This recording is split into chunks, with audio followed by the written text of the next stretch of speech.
Édifiez-vous davantage avec ces différentes thématiques scrutées par le révérend pasteur Zacharie Kabengele. Les 7 images de l'influence du chrétien dans le monde, le 7 fois de l'accomplissement de toutes choses, de la partie 1 à la partie 3, quel temps fait-il à l'horloge des dieux pour l'humanité? Délivré de l'esclavage pour servir l'Éternel, de la partie 1 à la partie 7. La résurrection du Seigneur Jésus-Christ. Les événements eschatologiques, de la partie 1 à la partie 10. Ce qui entre en toi détermine ce qui est en toi. La double portion, de la partie 1 à la partie 5. Retrouvez-nous également sur toutes les plateformes de réseaux sociaux. Zacharie Kabengele, Nouvelle Cité de David.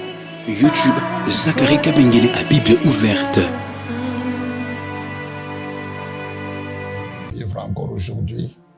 Merci du fond du cœur pour l'amour que tu nous renouvelles. Merci du fond du cœur pour la grâce que tu nous fais de vivre aujourd'hui encore et de continuer à te servir. Et maintenant, le sacrifice spirituel que nous nous apprêtons à t'offrir, c'est l'écoute de ta parole. De le Saint-Esprit, Esaïe a dit, chaque matin l'Éternel, il éveille mon oreille. Il éveille mon oreille pour que je puisse écouter sa parole. Et l'écouter, non pas comme tout le monde doit l'écouter, non. Écouter sa parole comme doivent écouter les disciples.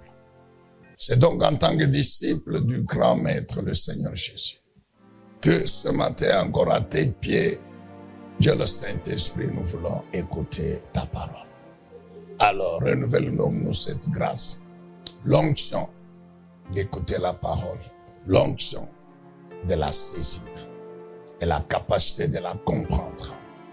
Ta parole dit, l'onction vous enseignera toutes choses. L'onction qui nous enseigne, c'est toi. Et c'est toi qui nous fais comprendre la parole selon qu'il est écrit. Le souffle du Tout-Puissant vous donnera de la compréhension. Nous te rendons donc toute la gloire. Nous te recommandons toutes choses. Au nom puissant, glorieux de Jésus-Christ, Dieu Tout-Puissant, notre Père, nous disons Amen. Nous acclamons le Seigneur Dieu Tout-Puissant. Bien-aimés peuple de Dieu, nous sommes donc dans la joie de pouvoir écouter encore une fois de plus en ce jour la parole de notre Dieu. Et nous continuons depuis, comme nous le faisons depuis quelques semaines, à écouter le Seigneur sur cette pensée importante qui s'inscrit parfaitement dans la pensée générale de l'année, c'est-à-dire une vie nouvelle avec des choses nouvelles.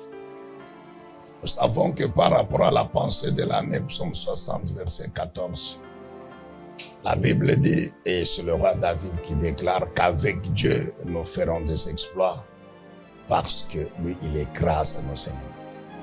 Il y a donc dans cette pensée du roi David, dans cette déclaration du roi David, les exploits, c'est-à-dire la réussite, le succès, la prospérité, la victoire. Et il dit, c'est avec Dieu. Donc, il y a l'œuvre de la puissance du Saint-Esprit. C'est cette œuvre qui donne la réussite, le succès, la victoire, les exploits, la prospérité. Et nous avons appuyé cela par Jérémie 29, verset 11. Oui, nous le savons. C'est la volonté parfaite de notre Dieu. Dieu dit, mes projets pour vous, c'est la paix, c'est la joie, c'est le bonheur, c'est la bénédiction. Et non pas le malheur. Mes projets, mes plans pour vous, c'est vous donner un avenir plein d'espérance. Et lorsque nous considérons ce que nous sommes, notre identité, nous qui sommes concernés par cette volonté de notre Dieu parfaite, nous sommes de nouvelles créatures. Et les nouvelles créatures vivent la vie que le bon berger leur a donnée, qui est une vie nouvelle. Nouvelle créature vivant la vie nouvelle. Et cette vie nouvelle, nous sommes en train de comprendre, elle est bénie, elle est soutenue, elle est garantie, protégée par par des choses nouvelles. Et les choses nouvelles, bien-aimés dans le Seigneur, ce sont toutes ces promesses leur. Et dans ces promesses, on trouve la réussite. Il y en a qui concernent la réussite, le succès, les exploits. Dans le contenu de ces promesses, il y a la victoire dans tous les combats. Amen, bien-aimés dans le Seigneur. Donc, une vie nouvelle, bénie, soutenue, protégée, assurée par des choses nouvelles.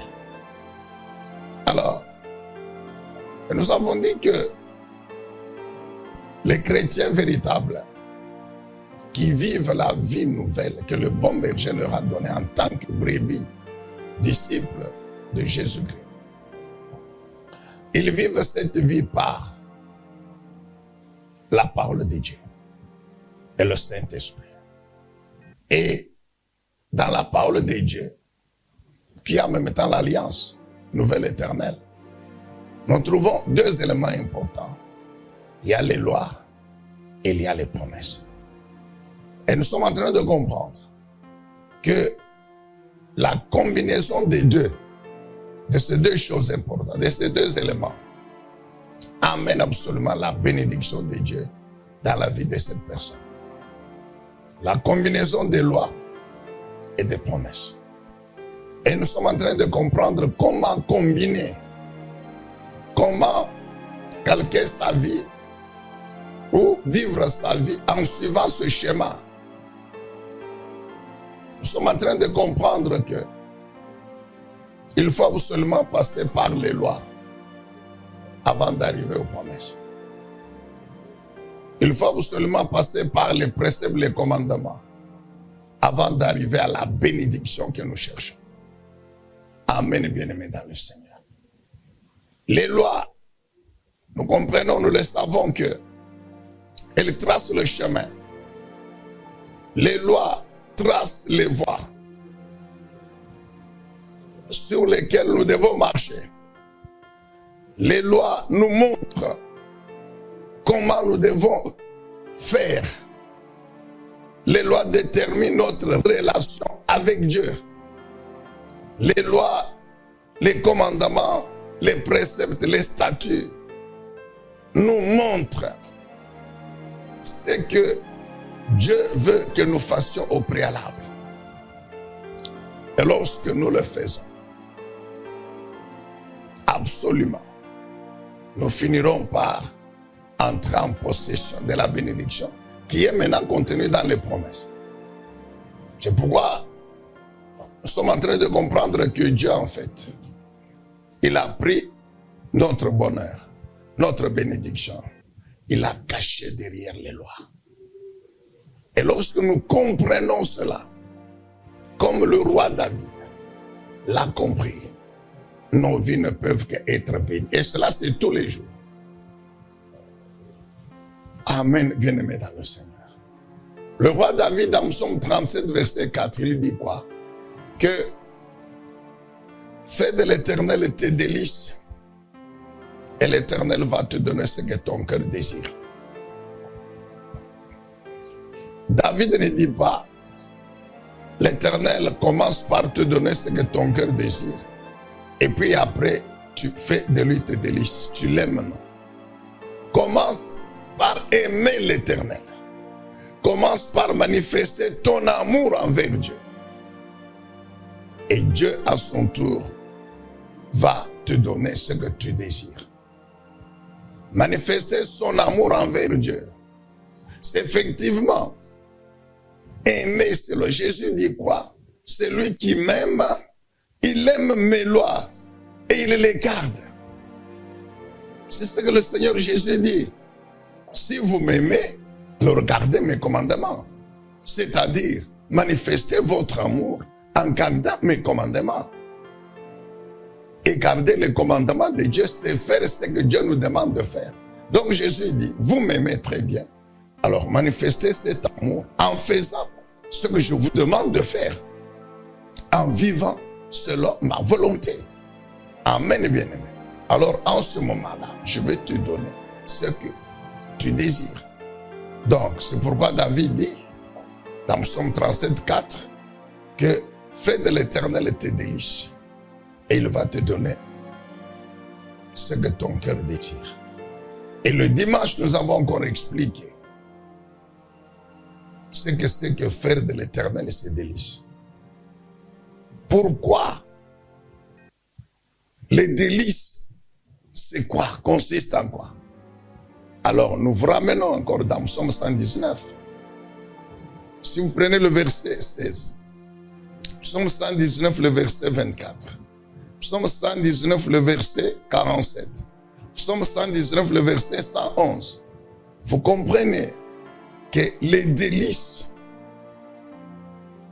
de l'Éternel que nous devons faire, c'est quoi? Enfin, nos délices que nous devons faire, ce sont que nous devons aimer. Les délices, c'est-à-dire ce que nous aimons le plus. Ce que nous devons aimer le plus. Ce sont les décrets. Ce sont les lois. Ce sont les préceptes.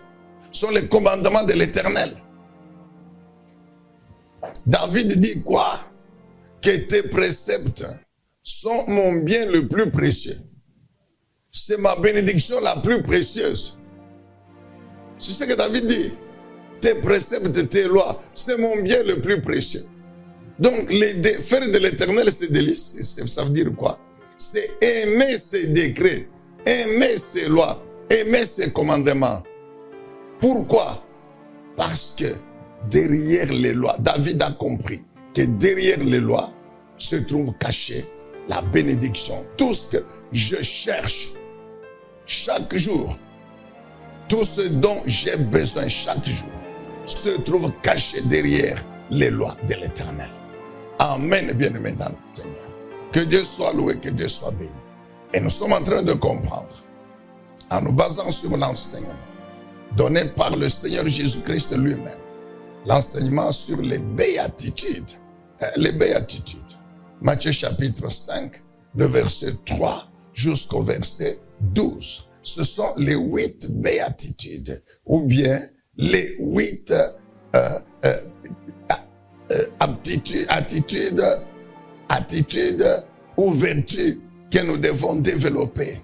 Vous comprenez? Ou bien les 8 voies du bonheur. Les 8 voies du bonheur. Les 8 chemins du bonheur. C'est pourquoi, globalement, on décrit les béatitudes comme étant, donc, les béatitudes décrivent, comme décrivant le chemin du bonheur. Vous comprenez? Décrivent le chemin du bonheur. C'est-à-dire montrent le chemin sur lequel il faut marcher, il faut suivre, car c'est sur ce chemin-là, et non ailleurs, que se trouve le bonheur, que se trouve la bénédiction. Amen et bien-aimés dans le Seigneur. Alors, dimanche passé, nous sommes revenus encore sur la deuxième béatitude. Nous savons que la première, c'est les pauvres en esprit. La deuxième, ce sont ceux qui sont affligés, qui pleurent, tristes à cause de leurs péchés et qui se repentent. La troisième, c'est ceux qui exercent, qui développent la douceur. La quatrième béatitude, c'est ceux qui sont assoiffés et affamés de la justice. Et c'est sur ça que nous sommes beaucoup attardés dimanche. Maintenant, nous continuons aujourd'hui avec la béatitude suivante. C'est Matthieu, chapitre 5, le verset 7. Nous vous demandons donc d'ouvrir vos Bibles. Nous sommes dans Matthieu, chapitre 5, le verset 7. Matthieu 5, verset 7. Voici ce que déclare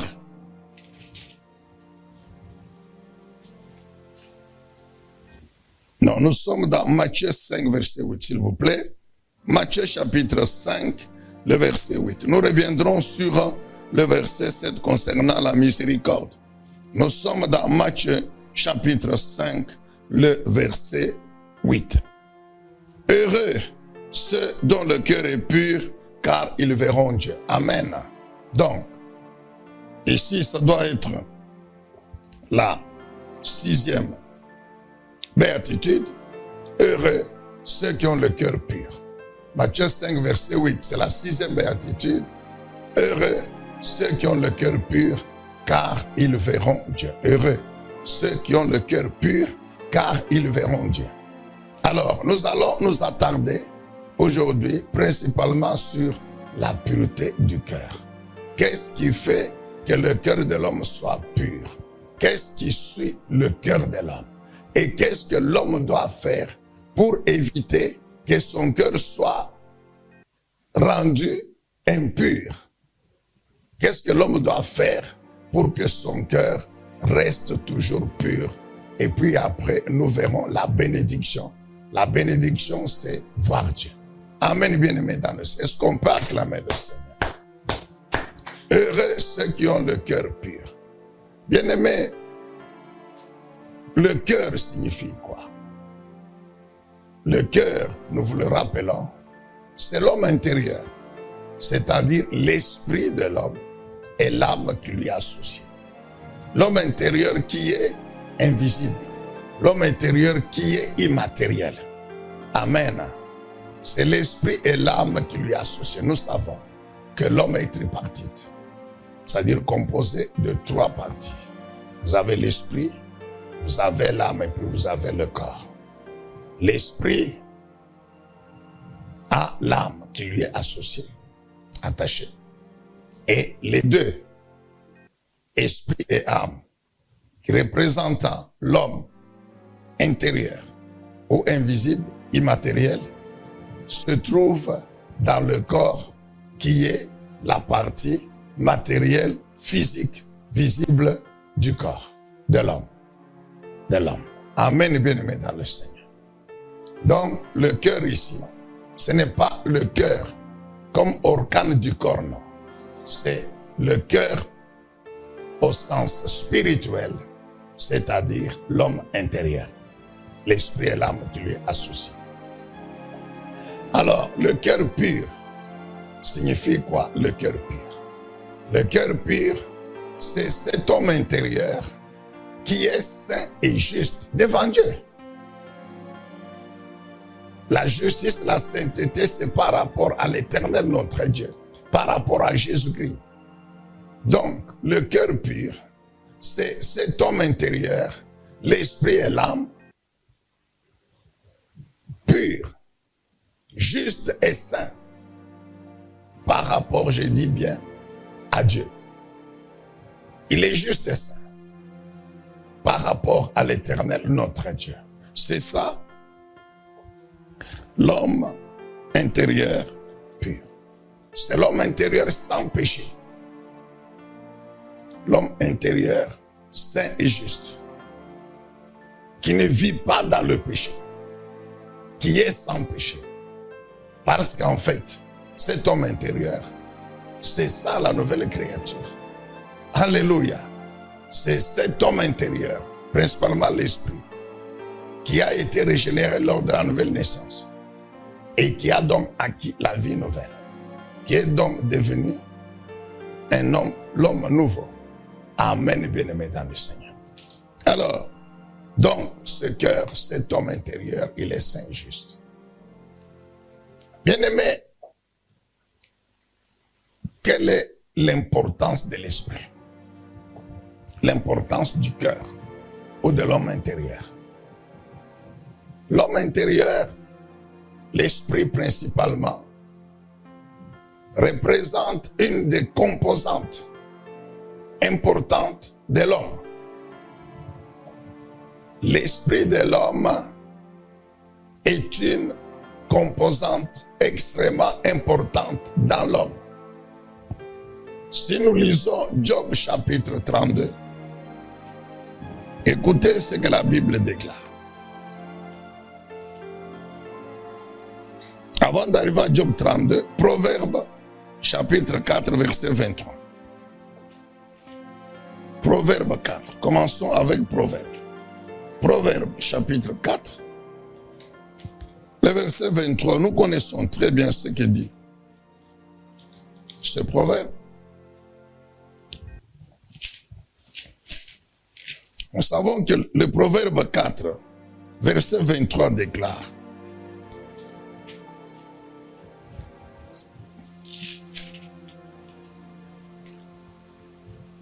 nous lisons la version, la Bible du Semeur.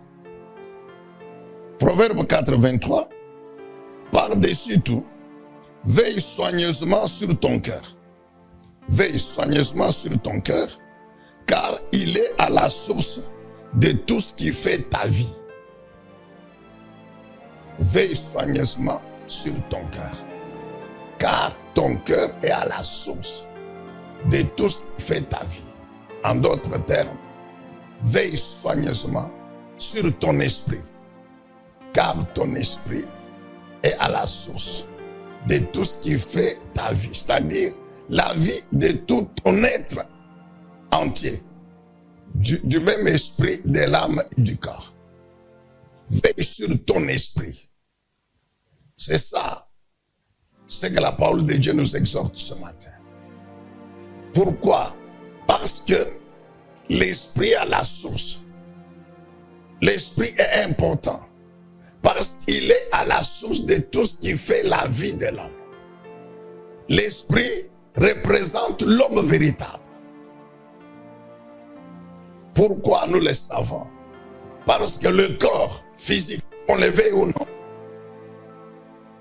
Dieu l'a tiré de la poussière et il rentrait à la poussière. Mais l'esprit est venu directement de lui, Dieu. Et c'est ça en fait qui nous fait ressembler à Dieu. Amen, bien-aimés dans le Seigneur. Quand nous lisons le Job, chapitre 32, le verset 8. Job 32, verset 8. La Bible insiste encore sur l'importance de l'esprit dans l'être humain. Job 32, verset 8. La Bible dit ceci: mais en réalité, en l'homme c'est l'esprit, l'inspiration du Tout-Puissant qui lui donne l'intelligence. Mais en réalité, dans l'homme c'est l'esprit, l'inspiration du Tout-Puissant qui lui donne l'intelligence. Toujours dans Job 32, si nous lisons le verset 18, la Bible dit: car je suis plein de mots à dire et mon esprit me presse de parler. Lorsqu'on prend les deux versets, Job 32, 8 et 18, dans le verset 8, il est question de l'esprit. Et là, dans Semeur, l'esprit est marqué avec majuscule. Or, nous savons quand, dans la Bible, l'esprit, est en majuscule, il s'agit de l'esprit de Dieu, du Saint-Esprit. C'est pour faire la différence avec l'esprit de l'homme qui est repris en minuscule. Donc, par rapport à cette version de Semeur, l'esprit peut être interprété soit comme le Saint-Esprit, soit comme l'esprit de l'homme. Mais quand nous prenons le verset 18, nous comprenons qu'il est question de l'esprit de l'homme. Mais pourquoi on a mis ici directement le Saint-Esprit? Parce que l'esprit de l'homme a besoin de l'esprit de Dieu. Nous l'avons déjà compris. Pour vivre, pour recevoir la vie de Dieu, qui vient de la parole, l'esprit de l'homme a besoin du Saint-Esprit, qui lui enseigne cette parole, qui lui révèle cette parole, qui lui inspire cette parole, qui lui donne la capacité de conformer sa vie à cette parole, ou de mettre en pratique cette parole. C'est pourquoi, directement, on a mis le Saint-Esprit. Mais il faut voir qu'en dessous, il y a l'esprit de l'homme qui est caché. Lorsque nous prenons la Bible anglaise, la version Amplified Bible, toujours le chapitre 32, Job 32, verset 8, voici ce qui est écrit dans la Bible anglaise, la version Amplified. But there is a vital force and a spirit of intelligence in men, and the breath of the Almighty gives them understanding. Amen. Traduction: mais il y a une force vitale et un esprit d'intelligence dans l'homme. Une force vitale et un esprit d'intelligence dans l'homme, et le souffle, the breath, le souffle du Tout-Puissant, leur donne la compréhension. Donc nous comprenons ici qu'il s'agit effectivement de l'esprit de l'homme. Donc l'esprit de l'homme a une importance capitale dans l'être humain. C'est cet esprit qui reçoit du Saint-Esprit la force, l'intelligence et puis la compréhension. Compréhension de la parole de Dieu. Compréhension des choses de Dieu. Amen, bien-aimés dans le Seigneur. Donc, ces quelques passages, c'est pour montrer l'importance de l'esprit dans l'être humain. C'est pourquoi ici, Jésus dit, heureux ceux qui ont le cœur pur.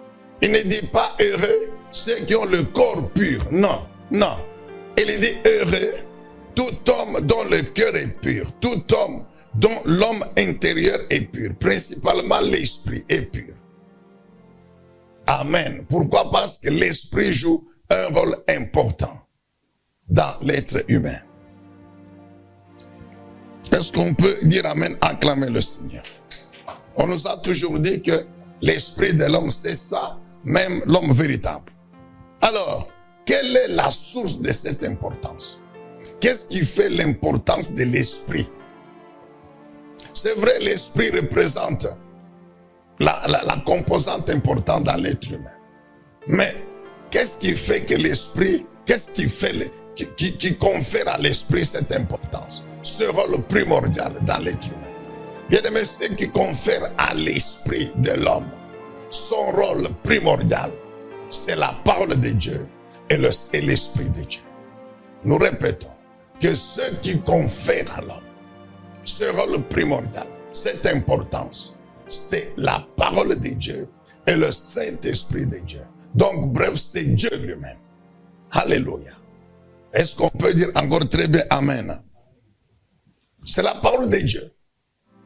C'est la parole de Dieu qui purifie cet esprit. C'est la parole de Dieu qui communique à l'esprit la vie de Dieu. Lorsque l'esprit reçoit la parole de Dieu, l'esprit est purifié. Il est rendu saint et juste. Comme là où il y a la parole de Dieu, il y a le Saint-Esprit de Dieu. Donc les deux vont purifier cet esprit, vont communiquer à cet esprit la vie de Dieu, vont communiquer à cet esprit la puissance spirituelle qu'ils incarnent. La puissance spirituelle de notre Dieu se trouve dans sa parole. C'est pourquoi la Bible dit Dieu a tout créé par la parole. La parole de Dieu, c'est Dieu lui-même. La Bible dit la parole au commencement était avec Dieu. Elle était Dieu. Dieu est en nous au moyen de sa parole et de son esprit.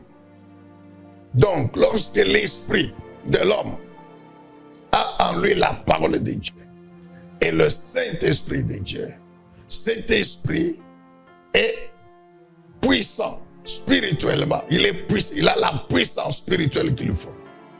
Et ce sont ces deux qui lui communiquent son importance. C'est pourquoi les hommes incrédules, les païens, les incroyants, leur esprit n'a aucune force, n'a aucune puissance. Leur esprit ne joue aucun rôle dans leur corps. Au contraire, c'est leur âme et leur corps qui les dirigent et qui sont sous l'impulsion, l'influence de l'ennemi, du diable. Amen, bien-aimés dans le Seigneur. Donc, si nous voulons que notre esprit, qui est la composante principale, importante joue son rôle primordial dans notre vie, dans notre être. Nous devons tout faire pour que dans notre esprit, il y ait la parole de Dieu et il y ait le Saint-Esprit de Dieu. Les deux purifient cet esprit. Alors, lorsque nous prenons Jean chapitre 15, le verset 3. Jean 15, verset 3. Voici la déclaration du Seigneur Jésus-Christ.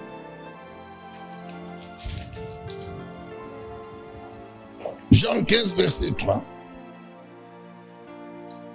Jésus, on peut commencer par le verset 1er. Jean 15, 1. Moi, je suis le vrai plante de la vigne. Et mon Père est le vigneron. Ou bien le vrai cep dans d'autres versions. Tous les sarments, c'est-à-dire toutes les branches, à moi, qui ne portent pas de fruits, mon Père les coupe. Et tous ceux qui portent les fruits, il les purifie afin qu'ils produisent un fruit encore plus abondant. Amen. Il les purifie. Comment? Vous aussi, vous avez déjà été purifiés grâce à la parole que je vous ai enseignée. Donc le Seigneur Jésus révèle ici que sa parole, qui est la parole de Dieu, purifie l'esprit, purifie l'homme intérieur, principalement l'esprit. Et quand cet esprit est purifié, il peut maintenant produire du fruit. C'est-à-dire, il peut maintenant vivre la vie de Dieu, développer les vertus spirituelles qui constituent le fruit de l'esprit. Cela sous la puissance du Saint-Esprit. Alors, quand nous rentrons un peu en arrière, dans Ézéchiel chapitre 36, le verset 25 et la suite, nous comprenons donc que le rôle que joue la parole de Dieu et le Saint-Esprit dans l'importance de l'esprit et dans sa purification. Ézéchiel chapitre 36. Est-ce qu'on peut dire amen, acclamer encore le Seigneur? Ézéchiel 36. Écoutons encore, bien-aimés, ce que déclare la parole du Seigneur. Nous sommes en train de parler sur l'esprit de l'homme, sur son importance, sur ce qui lui donne cette importance dans l'être humain. Ézéchiel 36, le verset 25. C'est Dieu qui parle. Qu'est-ce que dit l'Éternel? Je répandrai sur vous une eau pure, afin que vous deveniez purs. Je vous purifierai de toutes vos souillures et de toutes vos idoles. L'eau pure ici, c'est la parole. C'est la parole de Dieu. Et quand Dieu dit je répandrai l'eau pure sur vous, c'est-à-dire je vais proclamer sur vous ma parole, et votre esprit, qui est le destinataire de cette parole, sera purifié. C'est-à-dire dans votre esprit, tout ce qui est contraire aux exigences de ma justice, de ma sainteté, sera enlevé. Tout ce qui est contraire à ma volonté, à ce que je veux que votre esprit soit, sera enlevé par ma parole. Amen, bien-aimés dans le Seigneur.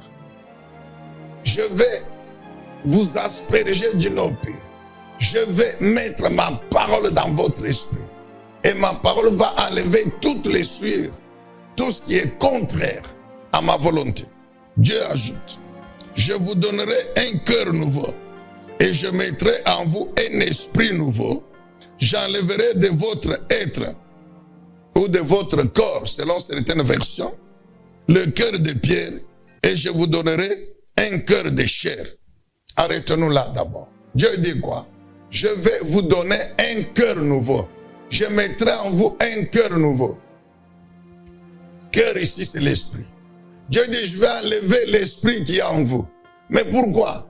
Parce que Dieu a constaté que l'esprit qui est dans l'homme, qui était dans l'homme israélite ici, à qui Dieu s'adresse directement, et à nous aujourd'hui, c'est un esprit de pierre. C'est ça le cœur de pierre. Un esprit incrédule. Un esprit dur. Un esprit qui refuse de croire en Dieu. de croire en sa parole et donc d'obéir à cette parole et donc de se conformer à la volonté parfaite de Dieu exprimée dans cette parole. Amen, bien-aimés dans le Seigneur. Donc l'Éternel Dieu regarde Israël. Il voit que dans le cœur de tout homme, l'esprit est incrédule, l'esprit est dur. La parole vient et n'entre pas. L'esprit rejette la parole de Dieu. L'esprit refuse de croire en Dieu. L'esprit est orgueilleux. L'esprit refuse même l'existence de Dieu. Amen, bien-aimé. C'est ça le cœur de Pierre. Alors Dieu dit quoi? Je vais enlever cet esprit-là en vous. Je vais vous donner un nouvel esprit. Le nouvel esprit, c'est ça le cœur des chairs. Le nouvel esprit est imagé par le cœur des chairs. C'est-à-dire cet esprit humble. Cet esprit humble. Et ça rejoint la première béatitude. Heureux les pauvres en esprit. Donc cet esprit qui reconnaît son impuissance sur le plan spirituel, qui reconnaît qu'il est impuissant et qu'il a besoin de la puissance de Dieu pour pouvoir vivre et jouer le rôle qu'il doit jouer dans l'être humain. Amen, bien-aimé dans le Seigneur. Donc Dieu dit, j'enlève l'esprit ici de Pierre, le cœur de Pierre. Je vous donne un cœur nouveau, qui est le cœur de chair. Dieu ajoute, le verset 27, je mettrai maintenant en vous mon propre esprit, alléluia, mon propre esprit, et je ferai de vous des gens qui vivent selon mes lois. Amen. Je ferai de vous des gens qui vivent selon mes lois et qui obéissent à mes commandements pour les appliquer. Amen. Je ferai de vous. Je prends mon esprit. Voilà comment Dieu procède. Il enlève en nous le cœur de pierre, l'esprit incrédule. Il nous donne un nouvel esprit, le cœur de chair. Il prend maintenant sa parole.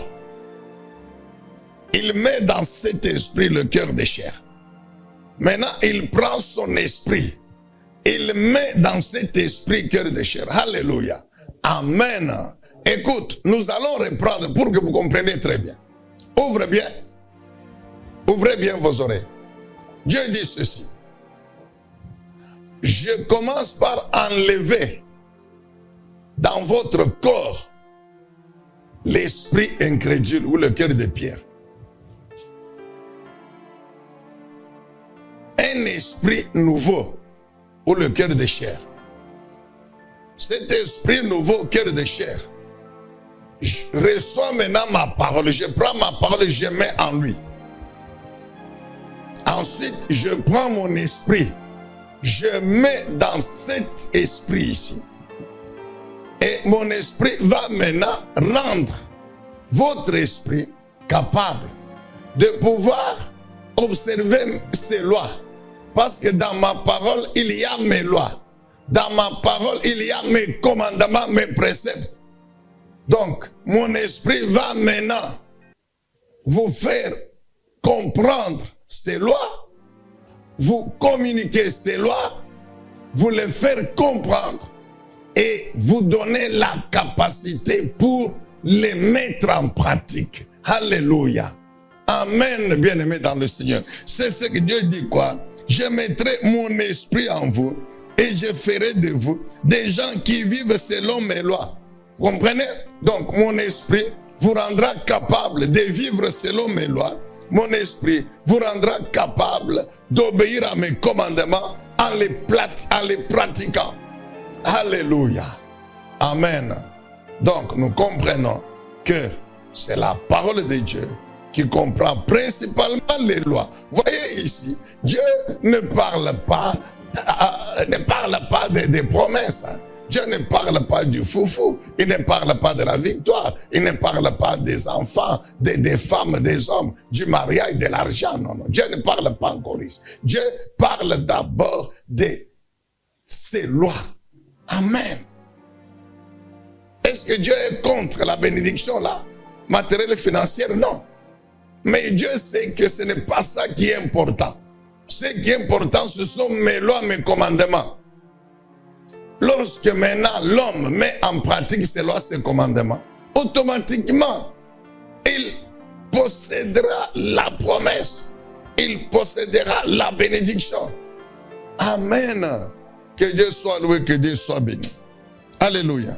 Maintenant, Jésus dit, heureux ceux qui ont le cœur pur, car ils verront Dieu. Nous avons compris qu'est-ce qui fait, ce que c'est que le cœur, pourquoi le cœur est important et qu'est-ce qui purifie le cœur. Maintenant, l'inverse. Qu'est-ce qui rend le cœur impur? Qu'est-ce qui rend l'esprit de l'homme impur? Qu'est-ce qui souille l'esprit de l'homme? En d'autres termes, qu'est-ce qui suit l'esprit de l'homme? Qui l'empêche d'être pur. Et donc, qui l'empêche de voir Dieu. Bien aimé, là où il y a le cœur pur, il y a Dieu. C'est ce que Jésus veut dire. En d'autres, et inversement, là où il y a le cœur impur, il n'y a pas Dieu. Il n'y a pas Dieu.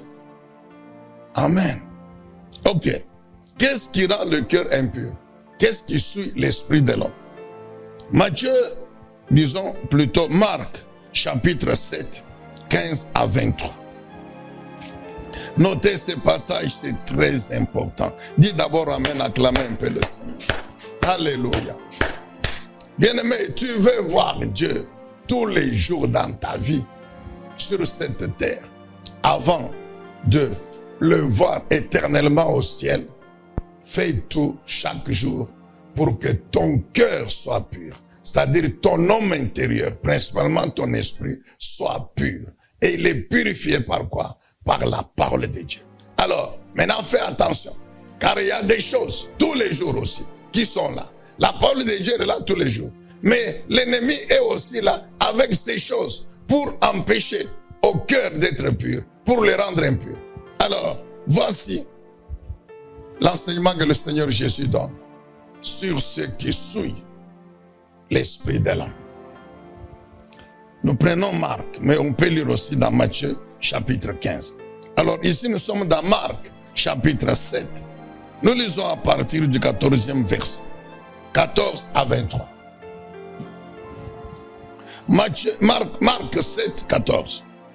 Puis Jésus appela de nouveau la foule et lui dit, écoutez-moi tous et comprenez-moi très bien. Rien de ce qui vient du dehors et qui pénètre dans l'homme ne peut le rendre impur, ne peut le souiller. C'est au contraire ce qui sort de l'homme qui le rend impur. Si quelqu'un a des oreilles pour entendre, qu'il entende. Lorsque Jésus, laissant la foule, fut rentré à la maison, ses disciples lui demandèrent de leur expliquer le sens de cette image. Il leur répondit, ainsi, vous non plus, vous ne comprenez pas. Ne saisissez-vous pas ce que je veux dire? De tout ce qui vient du dehors de l'homme et qui pénètre dans l'homme, rien ne peut le rendre impur. Tout cela, en effet, ne va pas dans son cœur, mais dans son ventre, et est évacué par les voies naturelles. Il déclarait par là même que tous les aliments sont purs. Verset 20, écoutez verset 20, et il ajouta, ce qui sort de l'homme, c'est cela qui le rend impur, car c'est du dedans, c'est-à-dire de l'intérieur, de l'homme intérieur, de l'esprit de l'homme. Ah, c'est du dedans, c'est du cœur de l'homme, de son esprit, que proviennent les pensées mauvaises, que proviennent l'immoralité, le vol, le meurtre, les adultères, l'envie, la méchanceté, la tromperie, le vice, la jalousie, le blasphème, l'orgueil et toutes sortes de comportements mauvais et insensés. Tout ce mal sort du dedans et rend l'homme impur. Amen. Tout ce mal, qui dit mal, dit péché. Bien-aimé, ces choses que le Seigneur Jésus donne dans cette liste, mais c'est ça les œuvres de la chair, c'est-à-dire le péché. Galates chapitre 5, 19 à 21, c'est ça les œuvres de la chair, le péché. Donc le Seigneur Jésus dit quoi? que ce qui suit l'homme, qui rend l'homme impur, l'esprit de l'homme, c'est le péché qui est dans cet esprit. Ce sont ces œuvres de la chair. Le péché, l'immoralité sexuelle, les mauvaises pensées, les mauvais comportements, le mensonge, l'adultère, tout ça c'est dans l'homme intérieur. Bien-aimé dans le Seigneur, laisse-moi vous ramener un peu en arrière. Matthieu chapitre 5. Quand vous allez dans Matthieu chapitre 5, après les béatitudes, le Seigneur continue cet enseignement contenu dans ce qu'on appelle le sermon sur la montagne, où il montre clairement que je ne suis pas venu pour abolir la loi. Nous savons que le Sanhédrin juif, composé des sacrificateurs, avec le souverain sacrificateur à la tête, les pharisiens, les scribes, les sadducéens, leur objectif était de chercher les motifs d'accusation de Jésus pour le tuer, pour le faire disparaître, parce qu'il les gênait. Et parmi ces motifs, ils prétendaient que Jésus était venu pour abolir la loi de Moïse. Parce que nous connaissons l'importance que le Juif accordait à la loi, bien qu'il ne la pratiquait même pas. Donc il démontrait que Jésus, il était un blasphémateur. Pourquoi? Parce que il était venu pour abolir la loi de Moïse qui vient de Dieu. Maintenant le Seigneur Jésus leur dit non, je ne suis pas venu abolir la loi. Au contraire, je suis venu l'accomplir. Et je suis venu vous montrer comment accomplir la loi telle que le législateur qui est le Dieu Tout-Puissant l'attendait de vous. Bien-aimé, la loi c'est la parole de Dieu. Et la parole de Dieu c'est l'esprit. Et le premier destinataire de la parole de Dieu dans l'homme, c'est son esprit. C'est son esprit. La parole de Dieu, elle est esprit, et Dieu la destine à l'esprit de l'homme. Maintenant, quand l'esprit de l'homme reçoit cette parole, il va maintenant communiquer, instruire l'âme qui lui est associée et le corps, pour que, et lui l'esprit, et l'âme, et le corps, vivent cette parole de Dieu. Que la vie de l'homme, de l'être humain tout entier, soit conforme à cette parole que l'esprit reçoit. Alléluia. Amen, bien-aimé. Donc quand Dieu a donné la loi de Dieu, c'est la parole qui est sortie de la bouche de Dieu. Dans cette loi, il y a les 10 commandements. La Bible que Dieu lui-même a écrit sur les tables de pierre. Donc Dieu ne pouvait pas écrire des faussetés. Dieu ne veut pas écrire le mensonge. Dieu ne veut pas... Donc, non, tout ce que Dieu a dit, c'est la vérité, c'est sa parole. Ces lois, c'est la parole de Dieu. Seulement les Juifs, les Israélites, n'ont pas voulu entendre ou comprendre la loi et la mettre en pratique dans l'esprit du législateur. C'est ainsi que Jésus, il les ramène à cet esprit du législateur, du Dieu Tout-Puissant, pour leur montrer que la loi, c'est la parole de Dieu, destinée à l'esprit, et que maintenant, le péché commence dans l'esprit de l'homme. C'est l'esprit de l'homme qui reçoit la parole, qui doit la mettre en pratique. Lorsque l'esprit de l'homme réfute cette parole, il pêche contre Dieu. Donc le péché en réalité commence dans l'esprit. C'est pourquoi vous allez voir quand toujours dans Matthieu 5, il dit, vous avez appris qu'il a été dit, tu ne tueras point. Mais moi je vous dis, si quelqu'un est son frère, nous savons que la haine commence dans le cœur, dans l'esprit. La haine c'est quelque chose d'immatériel. On ne peut pas saisir la haine comme ça, avec les mains. Non. Elle dit, vous avez appris qu'il a été dit, tu ne commettras pas l'adultère. Mais moi, je vous dis, toute convoitise. Mais la convoitise, c'est dans l'esprit de l'homme, dans l'homme intérieur. On ne peut pas toucher la convoitise. Amen, bien-aimé dans le Seigneur. Bien-aimé, le péché commence dans l'homme intérieur. De même que la vie, ou la pratique de la parole de Dieu, commence dans l'homme intérieur et se transmet à l'homme extérieur. De même, le péché commence dans l'homme intérieur. Lorsque dans l'esprit, l'âme, je convoite quelque chose, je désire une femme, ou je désire un homme, dans mon esprit, automatiquement mon corps, mon âme et mon corps recevront cette instruction. Les sentiments vont naître dans le corps. Et le corps va consommer le péché d'adultère. Mais si dans mon esprit, je refuse, mon corps ne commettra jamais l'adultère. Amen, bien-aimé dans le Seigneur. Est-ce que vous pouvez dire Amen très bien, acclamer le Seigneur? Le Seigneur Jésus dit quoi? C'est le péché qui suit l'homme intérieur, qui suit l'esprit. Le péché. Les mauvaises pensées, c'est dans l'homme intérieur. Maintenant, lorsque l'homme a les mauvaises pensées, il va extérioriser cela par un comportement de son corps.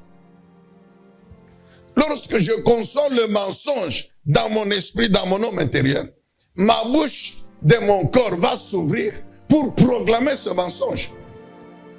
Lorsque je convoite une femme ou un homme dans mon esprit, mon âme, mon corps va maintenant extérioriser cela. C'est mon corps qui va commettre l'adultère. Mais c'est sur instruction de mon esprit. Lorsque je manifeste la soif de boire toute boisson alcoolisée, le vin, le whisky, la bière, etc.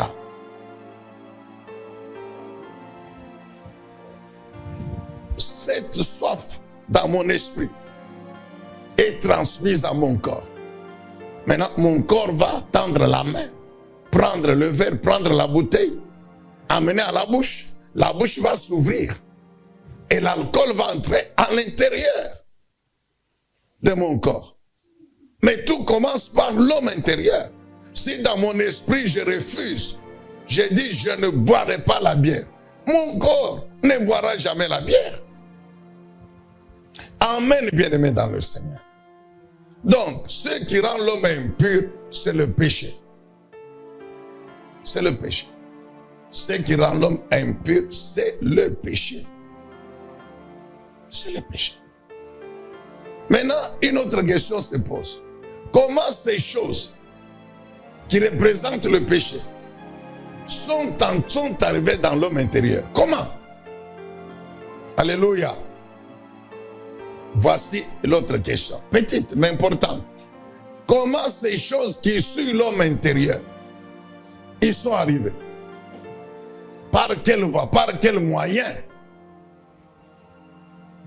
Parce que pour que le péché se trouve dans mon esprit, mais il faut qu'il y entre. Pour que la convoitise arrive dans mon esprit, il faut qu'il y entre, Pour que le péché arrive dans mon esprit, le péché doit entrer par une voie. Alors, il y a 3 principales voies. Bien-aimés, nous vous rappelons ce principe qui est simple mais important. Quel est ce principe? Tout ce qui entre en toi, tout ce que tu fais entrer en toi, toi là c'est ton esprit, détermine ce qui existe en toi. Alléluia. Tout ce qui entre en toi, tout ce que tu fais entrer en toi, détermine ce qui existe en toi. Toi là, c'est ton homme intérieur, principalement ton esprit. Tout ce qui entre en toi détermine ce qui existe en toi. Amen. Maintenant, quelles sont les voies? Je crois qu'aujourd'hui nous allons terminer par là. Quelles sont les voies qui amène le péché dans notre homme intérieur? Ou par quelle voie, par quel moyen, quel chemin le péché arrive dans notre homme intérieur pour le tuer? Il y a les yeux, il y a les oreilles, il y a le diable. J'ai dit bien qu'il y a les yeux, il y a les oreilles et il y a le diable. Bien-aimés, nous savons que les yeux appartiennent au corps. Tout ce que les yeux voient, ils le transmettent sous forme d'image dans l'homme intérieur. Et ces images sont calquées. Tu n'as qu'à ouvrir bien tes oreilles. Tu es en train de me voir. Très bien. Ferme tes yeux. Tu es en train d'ouvrir tes yeux, s'il vous plaît. Et tu es en train de me voir. Très bien. Ferme maintenant tes yeux là. Mais tu te rendras compte que bien que les yeux sont fermés, mais dans ton homme intérieur là, il y a ma photo, mon image que tu viens de voir avec les yeux. Amen, bien-aimé dans le Seigneur.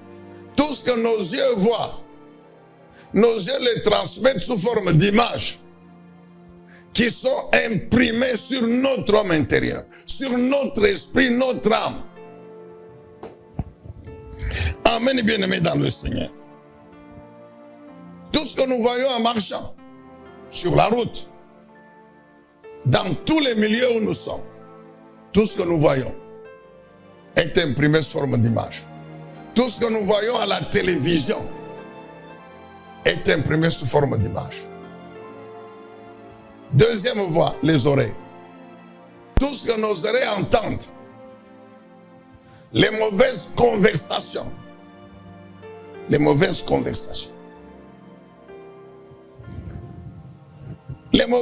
paroles, qui peuvent avoir plusieurs sources. Ces paroles-là arrivent, entrent par les oreilles de notre corps.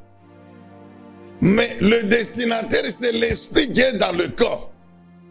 Nous avons toujours dit que Dieu a mis l'esprit dans le corps pour que l'esprit s'appuie, se serve des organes du corps pour pouvoir vivre et accomplir son rôle, sa mission sur la terre. Est-ce que vous comprenez cela? Alors, puisque ton esprit doit s'appuyer sur les organes du corps, donc tu dois, par ton esprit, discipliner les organes de ton corps. Les mauvaises conversations sont des paroles que nous entendons, qui entrent par les oreilles, mais qui sont calquées sur l'homme intérieur. Les paroles qui viennent du diable, le diable parle de plusieurs manières. Rappelons-nous l'histoire d'Ève. Comment Ève est arrivée au péché? Elle a entendu les paroles qui sont sorties de la bouche du diable incarné dans le serpent. Des paroles qui étaient le mensonge. Mais elle a cru à ces paroles. Elle a cru à ces paroles. Et maintenant, après avoir cru aux paroles mensongères du diable, son esprit a commandé à son corps de prendre le fruit interdit et de le manger. Est-ce que vous comprenez ça? C'est le corps qui prend le fruit, qui mange. C'est dans la bouche qu'elle sent que le fruit est bon. Mais le corps est en train de consommer le péché, de faire ce que l'esprit Dieu a interdit à l'esprit, car la parole de Dieu c'est l'esprit. Et maintenant la conséquence c'est quoi? C'est que et l'esprit et le corps tous subissent la punition de Dieu. Alléluia, amen. Donc, et puis après il y a le diable. Donc il y a les yeux, il y a les oreilles, il y a le diable. Les trois voies par lesquelles le péché entre dans l'homme. Le diable inspire les pensées de l'homme d'une mauvaise manière. Le diable influence les émotions, les sentiments, les passions dans l'âme de l'homme. Je répète, le diable inspire les pensées de l'homme.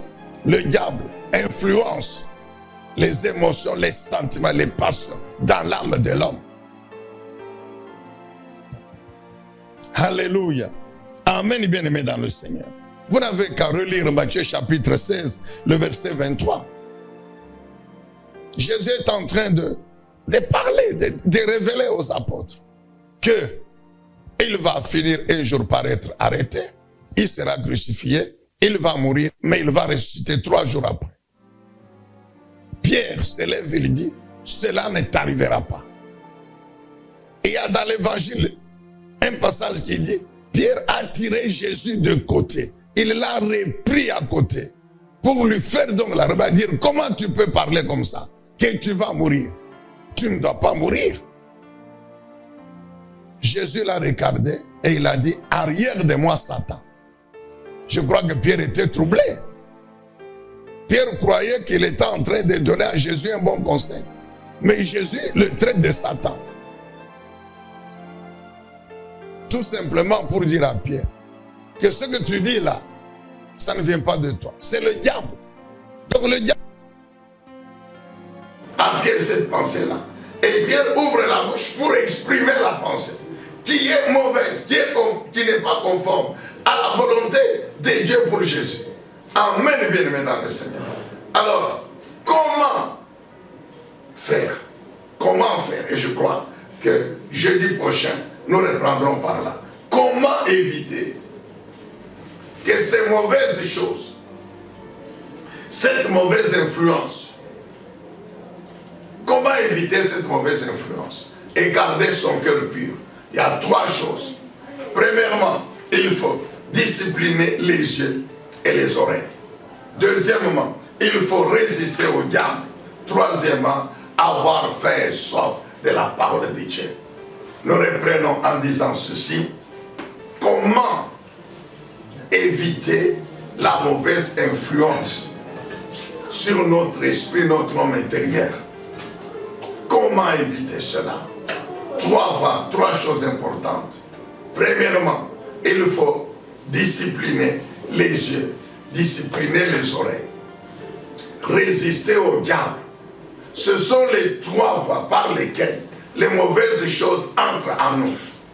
Et enfin, il faut avoir faim et soif de la parole de Dieu. Car la parole de Dieu, c'est la vérité. Nous verrons que la parole de Dieu, c'est un feu qui consume tout ce qu'il y a comme souillure qui peut être dans notre homme intérieur. La parole de Dieu, c'est un marteau, comme Dieu dit à Jérémie, qui a la puissance de détruire toute résistance du diable et de ses puissances en nous.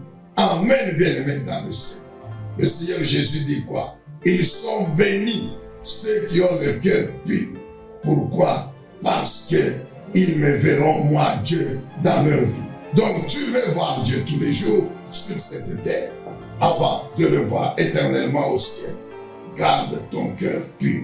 Le cœur, c'est ton homme intérieur, principalement ton esprit.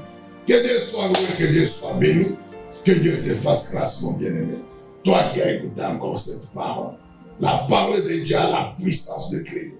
La parole de Dieu incarne la puissance de Dieu qui crée de nouvelles choses. Qu'il en soit ainsi dans ta vie aujourd'hui encore. Que la puissance de la parole que tu viens d'écouter et que tu vas mettre en pratique, amène, t'amène à posséder tout ce que l'Éternel a disposé pour toi comme bénédiction.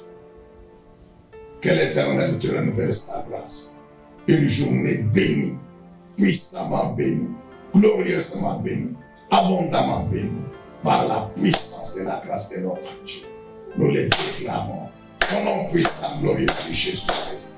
Dieu tout-puissant, notre Père.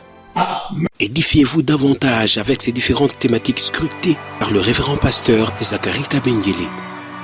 Les 7 images de l'influence du chrétien dans le monde, le 7 fois de l'accomplissement de toutes choses, de la partie 1 à la partie 3, quel temps fait-il à l'horloge de Dieu pour l'humanité?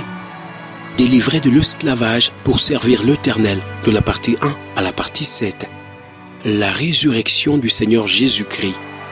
les événements eschatologiques de la partie 1 à la partie 10. Ce qui entre en toi détermine ce qui est en toi. La double portion de la partie 1 à la partie 5. Retrouvez-nous également sur toutes les plateformes de réseaux sociaux. Zacharie Kabengele, Nouvelle Cité de David. YouTube, Zacharie Kabengele à Bible ouverte.